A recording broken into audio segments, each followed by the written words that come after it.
여러 파트의 전체적인 비례. 자, 증인 김영남 쌍방울 부회장이 친동생 맞습니까? 김영모입니다. 김영모입니다. 김영모. 그다음에 박희승 기승은 잘 모르겠습니다. 모르세요? 예, 양선길 저희 사촌형입니다. 가촌형이고 쌍방울 예, 근무했죠. 이런 아까 말씀하신 게 관련 그 가족들 예, 검찰 수사로 인해서 상당한 고충을 겪었다. 예. 뭐 말로 이루 다 못할 정도로 예, 그런 취지로 말씀 주신 것 같아요. 예. 자, 화면 한번 보세요. 이게 증인의 접견 녹취록 23년 3월 10일자입니다. 밑에 증인의 발언 내용을 한번 보세요. 이게 이제 언론에도 상당히 많이 보도가 된 내용입니다. 이런 발언 하신 거 언론도 나왔고 기억나세요?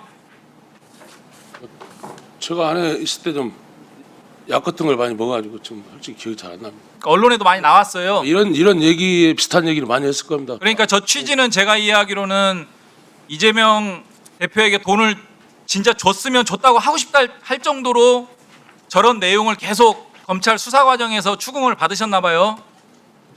뭐, 아마 그랬으니까 저는 뭐 얘기를 근데 실제로는 준 적은 없고요. 아까 말씀드렸다시피 알 수가 없는데 어떻게 돈을 뵌 적이 없는데. 예, 다음 화면 보시겠습니다. 23년 5월 3일자 또 증인의 접견 녹취록인데요. 내용 한번 보세요. 이재명이 괜히 그 말도 안 되는 그런 이상한 것들에 엮여가지고라고 저런 발언들을 합니다. 어떤 의미로 저런 발언을 하신 거죠? 제가 뭐 자세하게 그런 걸 기억을 잘 하거나 뭐 저걸 대략이라도 한번 기억나는 대로 말씀하시면 됩니다. 말씀했다시피 그 당시 그 안에 있다 보면 조사 받고 하다 보면 뭐 당연히 검사들한테 좋은 감정을 안 가질 수밖에 악감정이 가질 수밖에 없습니다. 그래서 아마 그렇게 했던 것 같습니다. 그러니까 저 앞에 말이 아니고 저 뒤에 이재명이 이상한 것들에 엮여가지고라고 표현하신 부분에 대해서 기억나시는 만큼 말씀해 주시면 됩니다. 정확히 기억이 안 납니다. 어떤 데서 했는가. 정확히 안 나면은 기억나는 만큼이라도 말씀을 해주셔야 돼요. 중요한 내용이니까. 어떤 의도로 했는가. 저게 뭐 1년 동안 안에 있다 보면 이게 뭐 조사받고 온 날 뭐 어떤 날 기분도 나쁠 수도 있지 않습니까? 그래서 아마 그래서 그랬던 것 같은데 뭐 정확히 뭔 뜻인지. 그러니까 수사 과정에서 검찰의 수사가 이재명을 목표로 해서 뭔가 엮으려고 한다라고 하는 인상을 받았다. 그런 내용을 접견 온 분에게 말씀하신 걸로 이해가 되는데 그렇게 보면 됩니까, 대략? 그렇게 봐도 될 것 같습니다. 대충 내용. 예, 다음. 지금 또 다른 접견 녹취록이 23년 3월 31일자가 있는데요. 수원지검 검사들을 향해서 저것들 내가 볼 때는 이제는 있는 거 없는 거 다 집어넣는다고 보면 돼. 더 이상은 저것들하고 얘기할 게 없어. 저것들은 악마보다 못한 놈들이야. 원색적인 발언을 접견 온 사람한테 하는 겁니다. 악마라는 표현을 최근에 항소심 가면서 수원고법 앞에서도 기자들한테 했었어요. 그 워딩이 딱 특징적입니다. 제가 인상적으로 봤는데 그만큼 수사를 한 그 상대 검사들에 대한 감정이 굉장히 안 좋은 걸 좀 느낄 수 있는데 이게 아마 뭐 수사 과정이라든지 가족들에 대한 소위 말하는 가족들을 수사하면서 도륙냈다라고 할 정도의 그런 상황들이 좀 켜켜이 쌓여 있는 것 같아요. 감정에 맞습니까? 검사들이 수사해서 죄진 사람 뭐 구속시키는 건 당연한 일인데 예를 들어서 뭐 자기 죄는 자기가 안다고 조사하는 저도 뭐 전에도 뭐 검찰에 구속된 적도 그랬는데 보통 이제 수사하는 검사들은 최소한도로 이렇게 인간적인 부분까지는 안 건드리거든요. 뭐 예를 들어서 뭐 여기에 법조인 의원님도 계시지만 최소한도로 뭐 악감정 가지고 예를 들어서 뭐 저는 뭐 내 전생에 원수였다 이런 정도 생각할 정도는 안 합니다. 수사는 그렇게 악랄하게 하는데 수사를 뭐 죄를 막 까가지고 악랄하게 하는 수사가 있고요. 정말 이 자존심이나 예를 들어서 뭐 어떻게 보면 인질 잡아놓고 유괴범 아이 잡아놓고 돈 내놓는 식으로 그게 검사가 그렇게는 안 하지만 그런 느낌을 받으면 예를 들어서 뭐 제 동생이라든지 빨리 집에들 보내야 할 거 아닙니까 제 입장에서. 그래서 그런 감정들이 좀 묻어난 걸로 그랬던 보여지고요. 자, 여기서 이런 표현이 나옵니다. 없는 것, 있는 거 없는 거 다 집어넣는다고 보면 돼라는 표현이 나와요. 그러니까 아까 앞서서도 그런 발언도 나왔고 이 발언을 보면 전반적으로 검찰 수사가 뭔가를 좀 정해놓은 목표에 따라서 만들어간다라는 인상을 증인께서 많이 받으신 것 같아요. 그렇게 이해하면 됩니까? 아까도 수사했던 검사님 말씀한 거 들어봤는데 그러니까 그렇게 이해하면 돼요. 일단. 어떤 사건을 가지고 조사를 받으면 예를 들어서 사실관계에서 제가 생각할 때 이건 아니다 생각한 것도 자기들이 한번 이게 어떤 틀에 들어가면 거기에 맞춰서 그냥 막 계속 밀어붙이는 게 있기 때문에. 알겠습니다. 생각이 다음 들었습니다. 녹취록 23년 4월 28일자 녹취록인데요. 이재명 제3자 뇌물공여 그게 제일 크지. 사실은 나중에 세상은 난리나 버리지. 내가 볼 때는 그게 되려나 의심스럽더라고. 지금 증인도 관련 사건으로 재판을 받으시면서 예. 재판 법정에서 대북송국과 이재명 지사는 관련 없다는 취지로 아마 최종 발언이 이런 취지로 하셨던 것 같고 이게 기사화가 됐어요. 알고 계시죠? 아까 전에 말씀드린 공범 관계에는 제가 모르는 분이기 때문에 대가를 받거나 요구한 적이 없기 때문에 공범 관계를 비난한다 이런 취지로 했습니다. 대북송국과 이재명 지사는 관련 없다는 취지의 발언으로 이해하면 됩니까? 그런 비슷한 취지인 것 같습니다. 예. 들어가시고 시간 멈춰 주세요.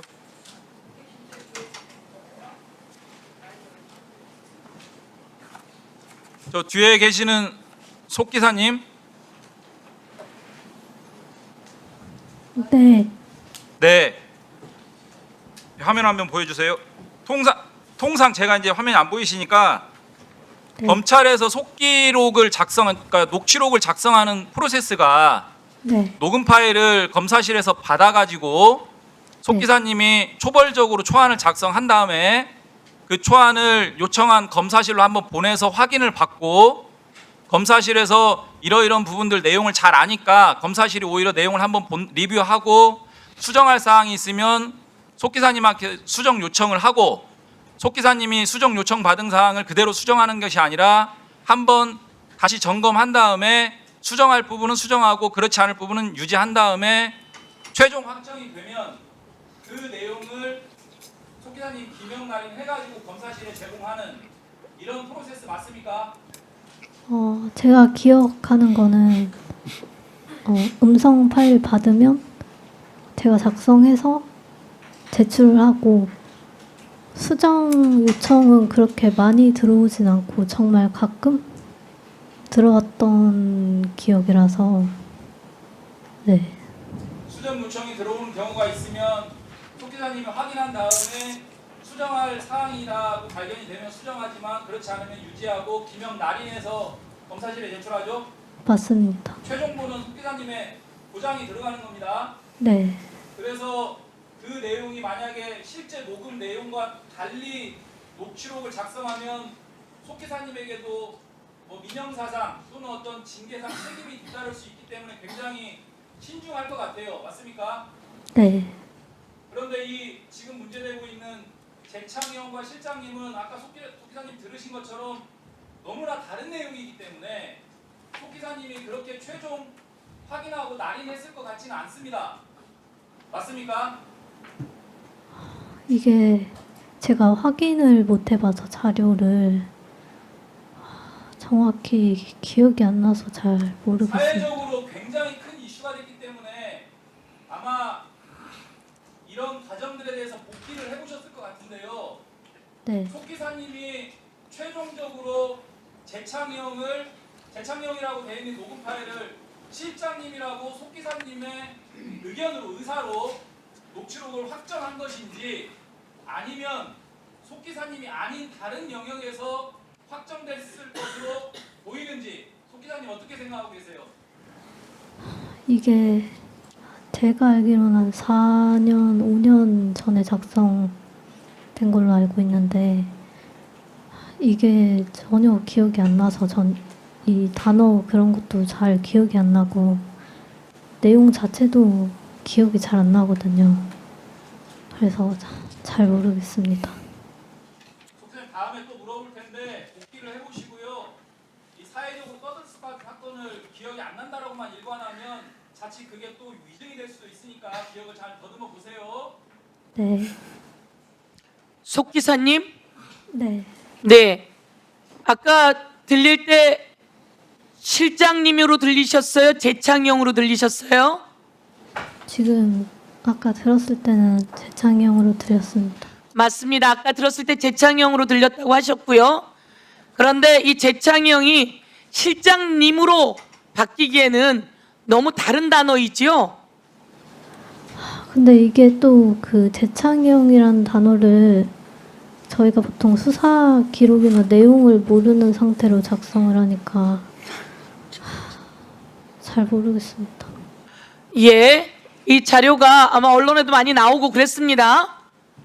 그리고 아까 그 녹음도 나왔고요. 그리고 원래 정영학 그 녹취록에도 재창영으로 되어 있고 일기 수사팀이 정리한 녹취록에도 재창영으로 되어 있고 그런데 우리 속 기사님이 만진 것에 실장님으로 바뀌어 있으니 그걸 잘 기억하십시오. 이게 어마어마한 일이기 때문에 그게 속 기사께서 그걸 뻔히 들리는 재창영을 실장님으로 고쳤을까? 이런 생각을 하게 되는데 우리 이용 의원님 질의처럼 다시 잘 기억하시고 그때를 짚어보셔야 될 겁니다. 네. 그렇게 하십시오. 네. 네. 다음은 박성준 의원님 질의해 주십시오.